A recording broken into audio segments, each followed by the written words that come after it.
बिस्मिल्लाहिर्रहमानिर्रहीम। अस्सलाम वालेकुम नाज़रीन, A1 टीवी के साथ मैं हूं माहिन अली और मैं हूं अनम नकवी। सबसे पहले न्यूज़ हेडलाइन। इलेक्शन कमीशन के 9 नए मेंबरान ने हलफ उठा लिया। Chief election commissioner Sikandar Sultan Raja ने मेंबर पंजाब बाबर हसन फरवाना और मेंबर खैबर पख्तूनख्वा अकराम उल्ला खान से हल्फ लिया। तकरीब के बाद गैर रस्मी गुफ्तगू में चीफ इलेक्शन कमिश्नर का कहना था, फैसलों से कोई नाराज हो या राजी उनका मसला है। इलेक्शन कमीशन बगैर खौफ और दबाव काम जारी रखेगा।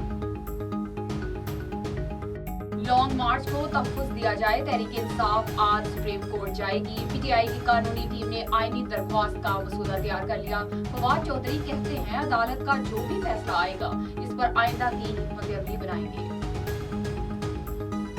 पाक तुर्क सरमायाकारों के साथ अदम ताउन पर माजरत खां हैं।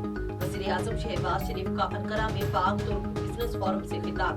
कहा, पाकिस्तान और तुर्की को बाहमी सरमायाकारी के फरोग के लिए तमाम रुकावटों को दूर करना होगा। तुर्की के दुश्मन को पाकिस्तान भी अपना दुश्मन समझता है। वज़ीर ख़ारजा बिलावल भुट्टो की तुर्क हम मनसब से इशाइया पर मुलाकात। पाक तुर्क वज़ीरा ख़ारजा का मुख्तलिफ शोबों में ताउन बढ़ाने समेत दीगर अमूर पर तबादला ख्याल किया गया। बिलावल भुट्टो ने कश्मीर पर तुर्क हुकूमत की हिमायत पर इज़हार तशव्वुर किया। मारूफ कानूनदान शहजाद शौकत एडवोकेट जनरल पंजाब तैनात। नए एडवोकेट जनरल पंजाब की तकर्रुरी का नोटिफिकेशन जारी। A1 टीवी से फीडबैक के लिए इतना ही। मज़ीद खबरों से बाखबर रहने के लिए देखते रहिए A1 TV। A1 TV, सब पे नजर, अंदर की खबर।